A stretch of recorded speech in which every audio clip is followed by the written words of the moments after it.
మొత్తానికి మగాడు టైం వచ్చేసింది. పెళ్లి చేసుకున్నందుకు, ఓ ఇంటికి అల్లుడైనందుకు మగాడు సుఖపడే 3 రోజుల పండుగ వచ్చేసింది. అదే సంక్రాంతి. ఈ సంక్రాంతిలో ఈ 3 రోజుల పాటు, ఈ పండగల 3 రోజులు గంగిరెద్దులాగా ముస్తాబై అత్తగారు ఊళ్ళ మీద పడతారు. అత్తగారేమో అల్లుళ్ళని పందెంకోళ్ళు మేపినట్టు మేపుతారు. ఈ వెధవని 3 రోజుల పాటు కాస్త మేపేస్తే తర్వాత వెళ్ళిపోతాడు, ఒక సంవత్సరం పాటు ఇంక గొడవ ఉండదు అనుకుంటూ ఉంటారు. ఇది ఒక రొటీన్ ప్రతి సంవత్సరం. ఈ సంక్రాంతిలో అల్లుళ్ళు సోగ్గాళ్ళలాగా ఎంజాయ్ చేస్తూ ఉంటారు. కానీ దూరం నుంచే కొంచెం ఈ కూతురు వాళ్ళని అబ్జర్వ్ చేస్తూ ఈ అల్లుళ్ళ ఎంజాయ్మెంట్ని అంతని చూస్తూ కళ్ళతోనే కొంచెం కంట్రోల్ చేస్తూ ఉంటుంది. ఆ విషయం అత్తగారు గమనిస్తుంది, కానీ గమనించినట్టుగానే సైలెంట్గా ఉండిపోతుంది. అంటే పైన డ్రోన్ ఎగిరినప్పుడు మనం కింద నుంచి రిమోట్ ఎలా కంట్రోల్ చేస్తామో అలా ఈ కూతురు అత్తగారింట్లో ఉన్నప్పుడు అలా కంట్రోల్ చేస్తుంది అనమాట, పైకి ఏం మాట్లాడకుండా.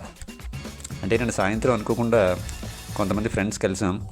వీళ్ళందరూ నిన్ననే దిగారు మన సిటీస్ నుంచి మా ఊరు, అంటే సొంత ఊరు అనమాట. మరి రేపు కూడా ఇలాగే కలుద్దామా అంటే ఆల్మోస్ట్ వీళ్ళందరూ ఏంటంటే ఇంకా రేపటి నుంచి మనం 3 పండుగలు అయ్యే వరకు దొరకం, మేము అత్తగారు ఊరిపోతున్నాం, ఆ తర్వాత నెక్స్ట్ డే వస్తాం, ఇక్కడ నుంచి మళ్ళీ మా సిటీస్కి పోతాం అని చెప్పారు. బహుశా అత్తగారు చేయబోయే సన్మానాలు బాగా ఊహించుకుంటూ ఉన్నట్టుగా చెప్పారు, ఉబ్బి తబ్బిబ్బైపోతూ.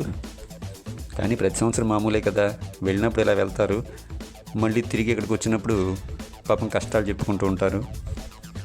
ఈ మేపబడినంతకాలం పందెంకోడిలాగా నిగనగలాడిపోతూ, పొగరగా తల ఎగరేస్తూ, రెక్కలాడిస్తూ గంతులు వేసేస్తుంది అల్లుడు కోడి. కానీ పందెం తేదీ దగ్గరికి వచ్చినప్పుడు తాకట్లోకి వెళ్ళిపోయినట్టుగా సైలెంట్ అయిపోతుంది. ఏ సంవత్సరానికి సంవత్సరం ఇది మర్చిపోతూనే ఉంటుంది, మళ్ళీ సేమ్ రిపీట్ అవుతూ ఉంటుంది.